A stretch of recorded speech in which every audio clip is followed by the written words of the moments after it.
Bismillahirrahmanirrahim. Assalamu alaikum dear students. I'm your teacher Mrs. Fatma Hamid from Tanzim Naslain High School Network. Today our topic is lesson 8, which is physical and chemical, unit 7, which is physical and chemical changes and processes. अच्छा, इस unit के जो objectives हैं वो पहले पढ़ लें. The first objective is differentiate between physical and chemical changes, यानी जो फिज़िकल और केमिकल चेंजेस होती है उसके दरमियान फ़र्क को जानेंगे. नंबर 2 ऑब्जेक्टिव है identify the physical and chemical changes taking place in the environment, यानी आपकी जो इन्वायरमेंट में जो फिज़िकल और केमिकल चेंजेस होती हैं उनको हम जानेंगे. थर्ड ऑब्जेक्टिव है distinguish between reversible and non reversible changes in materials, यानी जो भी चेंजेस होती है वो रिवर्सिबल होती है या नॉन रिवर्सिबल, इनमें फ़र्क को मालूम करेंगे. फोर्थ ऑब्जेक्टिव है identify a variety of reversible and non reversible changes in materials in their surrounding, यानी जो हमारे सराउंडिंग में वो रिवर्सिबल और नॉन रिवर्सिबल चेंजेस होती हैं वो क्या क्या हैं. अच्छा, अब रीड एंड शेयर सेक्शन की तरफ आते हैं. Allah says, it is he who sends the winds and they stir the clouds and spread them in the sky however he wills, and he makes them fragments so you see the rain emerge from within them, and when he causes it to fall upon whom he wills of his servants immediately they rejoice. सूरह ar-Rum आयत number 48 में. अच्छा, इस आयत के तर्जुमा ये है कि अल्लाह ही वो है जो हवाओं को चलाता है तो वो बादलों को उड़ाती हैं, फिर वो इन बादलों को जिस तरह चाहता है आसमान में फैला देता है और इससे टुकड़े टुकड़े कर देता है और इसके दरमियान से पानी बरसाता है. फिर ये पानी उन बंदों तक पहुंचता है जिन तक वो पहुंचाना चाहता है तो वो खुश हो जाते हैं.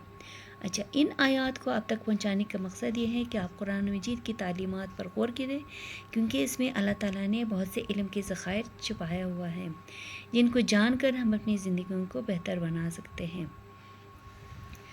अच्छा, जैसा कि आपको पता है कि हमारी यूनिवर्स में हर चीज़ मैटर से बनी हुई है, और वो ये मैटर क्या है, वो चीज़ है जिसकी डेफिनेट शेप या वॉल्यूम है, यानी जिसकी मखसूस शेप और वॉल्यूम हो उसको हम मैटर कहते हैं. इसके 3 स्टेट्स या हालतें होती हैं. वो 3 स्टेट्स और हालतें क्या है? Solid, liquid and gas. अच्छा, सॉलिड और लिक्विड और गैसेस जो है बुनियादी तौर पर जो है एक छोटे छोटे पार्टिकल से बना हुआ होता है जिसको हम एटम कहते हैं, और इस एटम को हम कहेंगे building blocks of any matter. क्या है? एटम्स हैं. Building blocks of any matter क्या होता है? एटम होता है.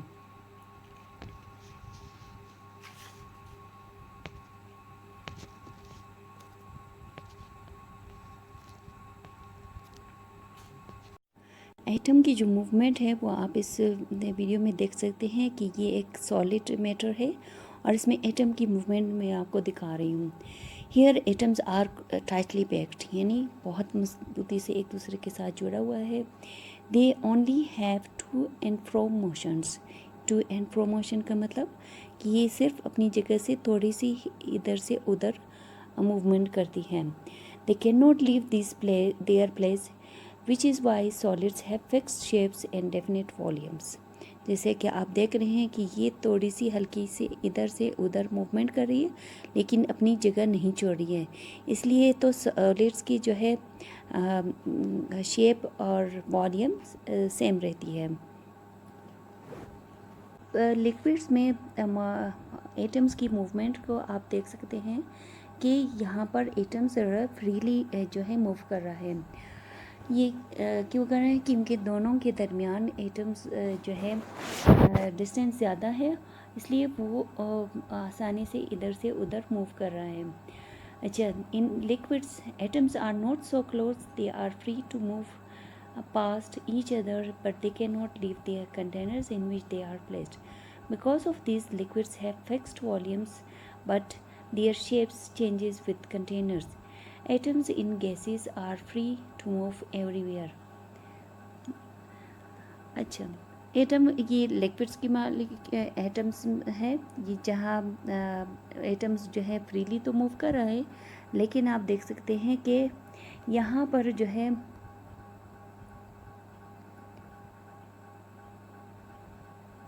लेकिन आप देख सकते हैं कि यहाँ पर एटम्स जो है उनकी जो है प्लेसेस जो है वो एक जगह से दूसरी जगह हो रही है। तभी तो लिक्विड्स की कोई डेफिनेट शेप नहीं होती, लेकिन इसकी वॉल्यूम ज़रूर होती है। तो लिक्विड्स में हम कह सकते हैं कि liquids have definite volume but not specific shapes. They contaminate या और they contains the shapes of their containers, यानी आप इसको जिस भी कंटेनर में डाल दें ये वही शेप इख्तियार कर लेता है। अगर जग में डालेंगे जग की शक्ल इख्तियार, गिलास में डालेंगे तो इस गिलास की शक्ल इख्तियार करेंगे। इसी तरह किसी और शेप की कंटेनर में डालेंगे तो वो उसी शेप में डल जाएंगे। अब यहाँ पर आप गैस की एटम्स की मूवमेंट देख रहे हैं कि they are freely moved from here and there.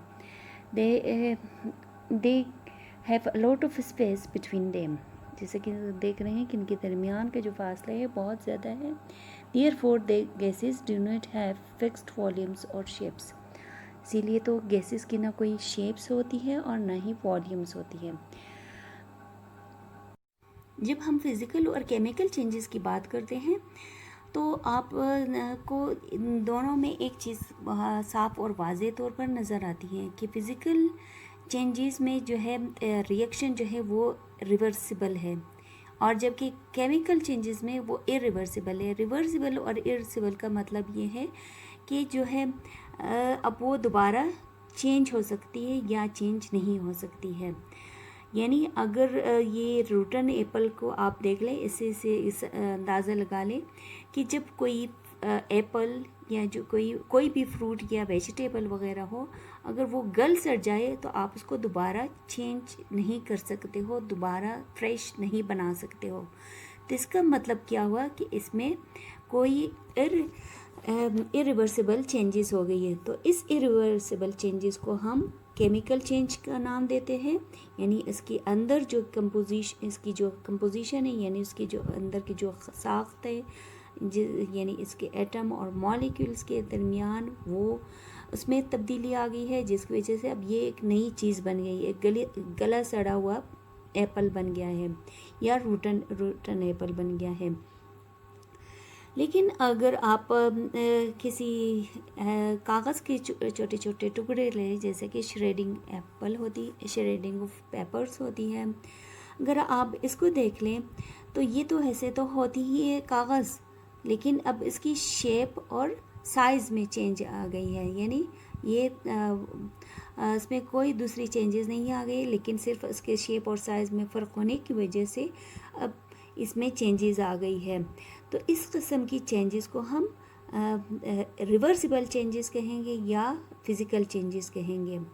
Reversible changes या फिज़िकल चेंजेस में क्या है कि इसकी कंपोजिशन, यानी इसके अंदर जो एटम की जो बनावट है, उसकी जो उसके दरमियान जो फोर्स ऑफ एट्रैक्शन है वो सेम ही रहती है, लेकिन सिर्फ बज़ाहिर यानी उसमें कोई उसकी बनावट में तब्दीली आ जाती है।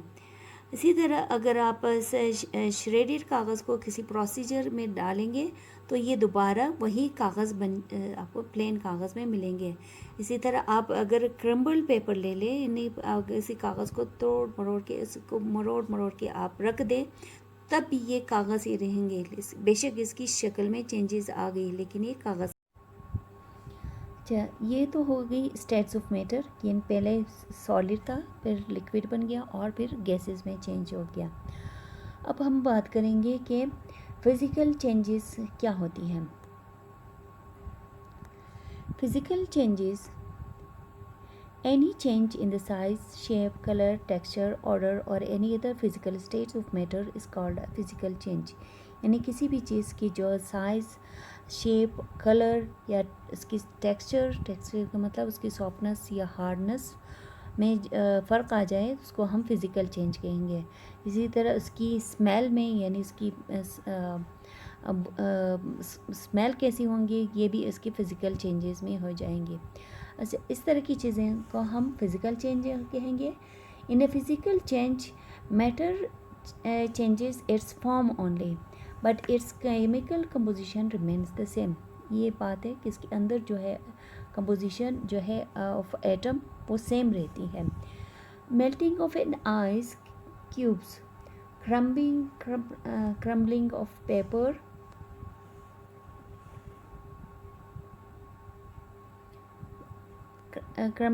Paper, boiling of water, cutting of mango slices, grinding of coffee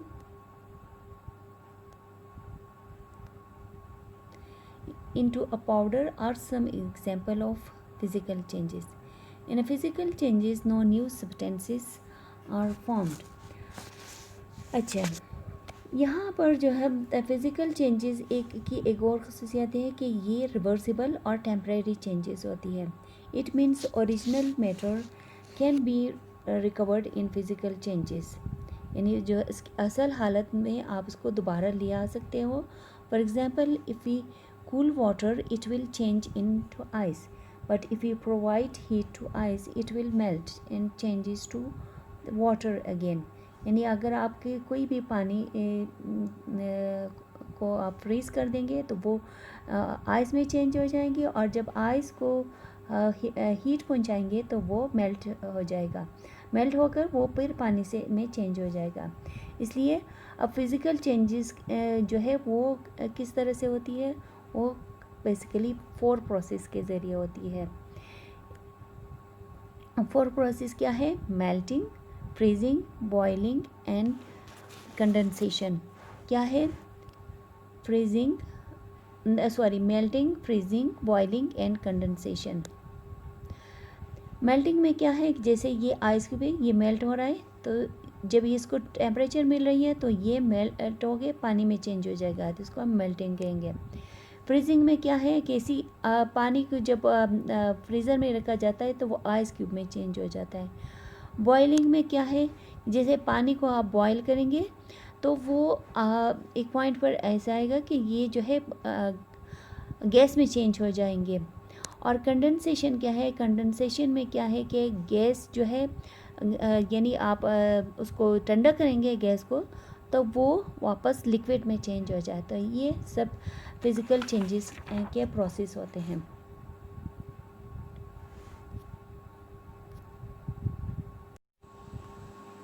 यहाँ पर मैं आपको सॉलिड के अंदर जो मेल्टिंग होती है वो मैं दिखा रही हूँ कि एक मेल्टिंग क्यों होती है। मेल्टिंग उस वक्त होती है जब इनको हीट प्रोवाइड किया जाता है तो सॉलिड्स के अंदर जो एटम्स होते हैं या उसके जो पार्टिकल्स होते हैं उसमें क्या तब्दीलियाँ रोनमा होती है। जैसे कि आप इसमें देख सकते हैं कि पहले तो एटम के अंदर जो है फासले जो है या उनके फोर्स ऑफ एट्रैक्शन बहुत मजबूत होते हैं, वही नहीं फासले भी बहुत क्लोज होते हैं और फोर्स ऑफ एट्रैक्शन ज़्यादा होती है।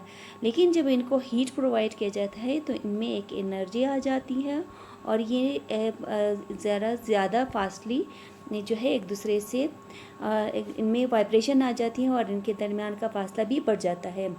और फिर क्या होता है कि एट अ सर्टेन पॉइंट जो है सॉलिड जो है वो फैलना शुरू कर देते हैं और फिर उसमें लिक्विड में चेंज हो जाती है, तो इसको कहते हैं मेल्टिंग। तो आइस, वैक्स और बटर वगैरह जो है आपको इजीली आपकी रोज़मर्रा ज़िंदगी में आप इसकी एग्जांपल देखने को मिलती है। यहाँ पर मैं आपको फ्रीजिंग समझा रही हूँ कि फ्रीजिंग के दौरान क्या होती है। फ्रीजिंग में अमूमन लिक्विड जो है वो सॉलिड में चेंज हो जाती है। तो ये लिक्विड और सॉलिड के दरमियान जो प्रोसेस होता है वो फ्रीजिंग का प्रोसेस होता है। फ्रीजिंग में क्या होता है कि टेम्परेचर जो है कम होती है, यानी liquid is cooled and it's particles जो है लूज एनर्जी। जैसे कि आप देख रहे हैं कि यहाँ पर पहले एनर्जी जो है चूँकि ज़्यादा है, इसलिए इसके दरमियान जो है फासले भी ज़्यादा होंगे और ये इजीली मूव भी कर सकेंगे। लेकिन जब इनकी एनर्जी स्लो डाउन हो जाएंगी तो इनके दरमियान जो फासले या फोर्स ऑफ अट्रैक्शन है वो कम फासले कम होते जाएंगे और इनके दरमियान जो फोर्स ऑफ अट्रैक्शन है वो ज़्यादा से ज़्यादा हो जाएंगे। अच्छा, एक पॉइंट पर आ जाएगा जब ये सॉलिड जो है लिक्विड पार्टिकल्स जो है वो सॉलिड पार्टिकल्स में चेंज हो जाएंगे। तो this change of a liquid into a solid at a certain temperature is called freezing. इसकी एग्जांपल जो है आप अपने रोज़मर्रा ज़िंदगी में देख सकते हैं कि जब पानी को फ्रीज़र में रखा जाता है नीट कम टेम्परेचर पर तो वो सॉलिड में चेंज है, यानी आइस क्यूब्स में चेंज हो जाती है। इसी तरह अगर आप वैक्स के को ले लें और उसको मेल्ट करें, इसके बाद वैक्स मतलब आपकी कोई भी कैंडल है उनको पहले मेल्ट करें एक पॉइंट, लेकिन जब उन टेम्परेचर कम हो जाएगा तो वो कैंडल दोबारा सॉलिड फॉर्म में चेंज हो जाएंगे। इसी तरह स्नो की जो फॉर्मेशन है वो भी इसी फ्रीजिंग पॉइंट की वजह से होती है। देख सकते हैं कि बॉइलिंग के दौरान क्या होता है कि यहाँ पर हीट किया जाता है, लिक्विड को हीट किया जाता है and it's particle gain energy. जैसे कि आप देख रहे हैं कि जब पानी को बॉयल किया जाता है तो उसमें एक एनर्जी पैदा हो जाती है और उसके एटम्स के दरमियान जो है मूवमेंट जो है वो ज़्यादा तेज़ी से हो जाती है और वो ऊपर की तरफ उठना शुरू हो जाते हैं। अच्छा, यानी इसके एटम्स के दरमियान जो फोर्स ऑफ अट्रैक्शन है वो कमज़ोर होना शुरू हो जाते हैं और इसी वजह से वो एक दूसरे से इजीली दूर दूर हरकत कर सकते हैं। The distance between particles increases further and the liquid expends. इसीलिए तो जब इनके दरमियान फासले ज़्यादा होंगे तो इनका जो है डिस्टेंस ज़्यादा होगा और तो लिक्विड जो है फैलना शुरू हो जाएगा और ये एक पॉइंट ऐसा आ जाएगा या एक सर्टेन टेम्परेचर पर इनकी जो है लिक्विड वो गैस में चेंज हो जाएंगे। तो this change of a liquid into a gas at a certain temperature is called a boiling.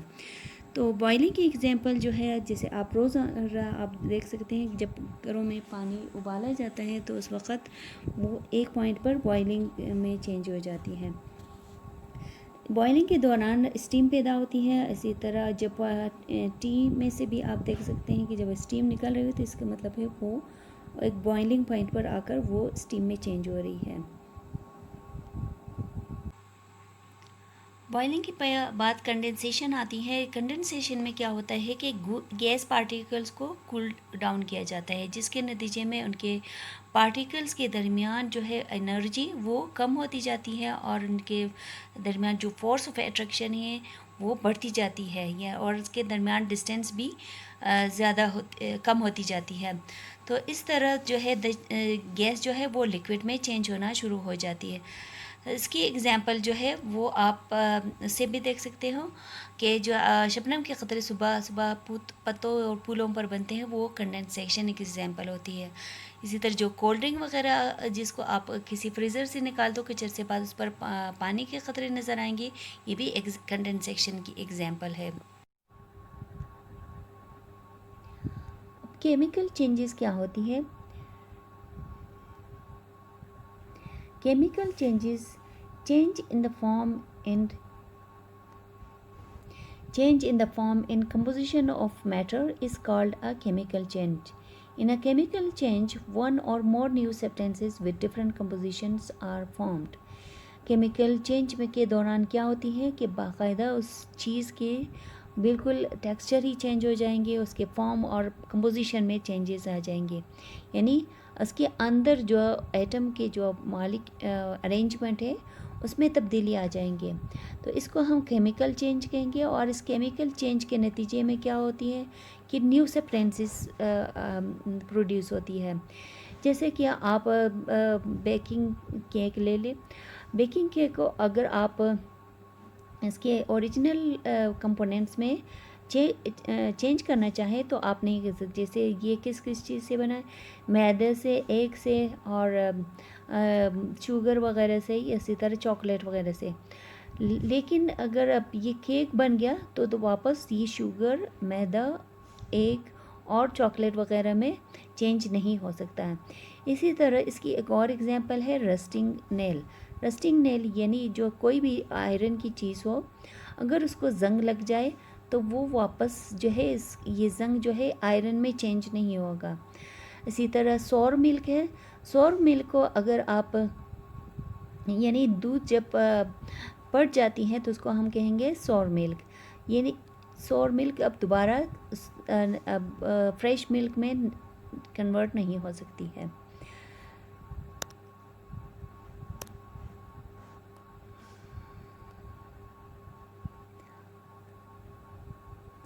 अब देखेंगे chemical formula of iron oxide.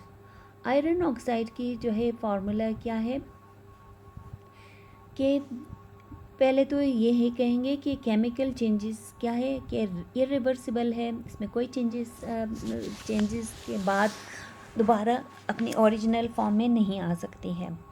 अच्छा, इसकी एग्जांपल जो है मैं आयरन ऑक्साइड से दे रही हूँ कि आयरन ऑक्साइड जो है जैसे ये है कि when iron is expose to a moisture, यानी कि कोई किसी भी आयरन को अगर आप आयरन को अगर मॉइस्चर मिल जाए, मॉइस्चर का मतलब जिसमें ऐसी हवा या ऐसे एटमॉस्फेयर जिसमें पानी की मकदार भी मौजूद हो और ऑक्सीजन की भी मकदार मौजूद हो, तो इन तीनों के बाहमी रिएक्शन से, इन तीनों के आपस में रिएक्शन करने की वजह से आयरन ऑक्साइड बनती है जिसको हम रस्ट कहते हैं या जंग, जिसको आप आम लैंग्वेज में कहते हैं जंग। तो इसका केमिकल नाम है आयरन ऑक्साइड। ये किस किस चीज़ से बना हुआ है? आयरन, ऑक्सीजन और वाटर से। अच्छा, it is formed when iron reacts with oxygen. किस तरह बनती है? ऑक्सीजन रिएक्ट करती है आयरन से in the presence of water, वो पानी की मौजूदगी में ऑक्सीजन आयरन से रिएक्ट करती है और फिर आयरन ऑक्साइड बनाती है। This is an irreversible reaction because we can not obtain iron back from rust, यानी हम आयरन को दोबारा हासिल नहीं कर सकते हैं इस रस्ट से, यानी आयरन ऑक्साइड से। तो इस तरह केमिकल चेंजेस क्या हुई कि केमिकल चेंजेस इरिवर्सिबल रिएक्शन है और ये परमानेंट चेंजेस इसमें आ जाती हैं। किसी भी चीज़ में परमानेंट चेंजेस आती हैं और चेंजेस के बाद जो चीज़ें बनती हैं वो बिल्कुल नई और डिफरेंट होती है अपने ओरिजिनल कंपोनेंट्स के मुकाबले में। तो यहाँ तक आज के जो है आपकी लेसन ख़त्म हो जाती है। आज के लिए इतना ही काफ़ी। ओके, अल्लाह हाफिज़।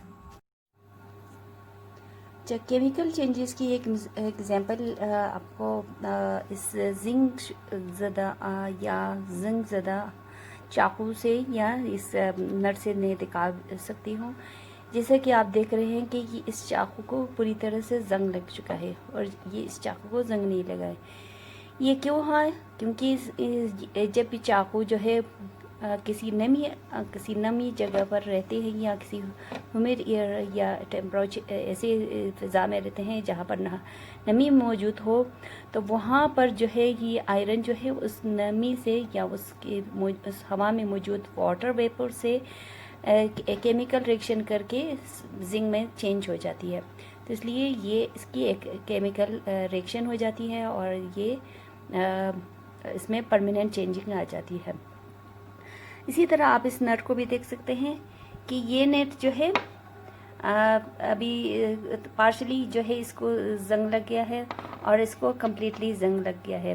ये क्यों हुआ? ये भी इसी प्रोसेस की बिना पर हुआ कि जब इसको वाटर वेपर में के साथ ये मिल जाते हैं आयरन, तो वो जिंक में चेंज हो जाती है। जिंक नहीं, सॉरी, रस्ट में, जिनको हम जंग कहते हैं, इसमें चेंज हो जाती है।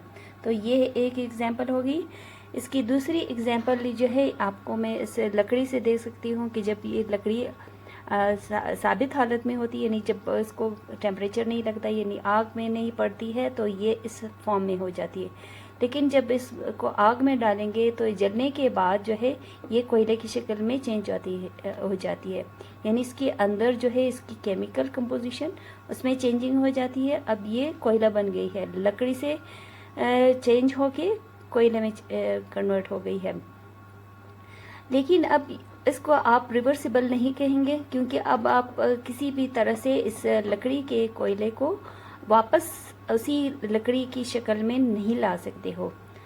ये इस तरह केमिकल चेंजेस क्या होती हैं, परमानेंट होती है, और ये इरिवर्सिबल चेंजेस होती है। यानी दोबारा जिंक को आप आयरन में चेंज नहीं कर सकते हो, और इस लकड़ी के कोयले को ये जो यहाँ पर जो भी केमिकल चेंजेस हुई है उसको आप दोबारा इस के जो है लकड़ी के जो है केमिकल के चेंजेस में चेंज नहीं कर सकते हो। तो ये हुई केमिकल चेंजेस की एग्जांपल्स।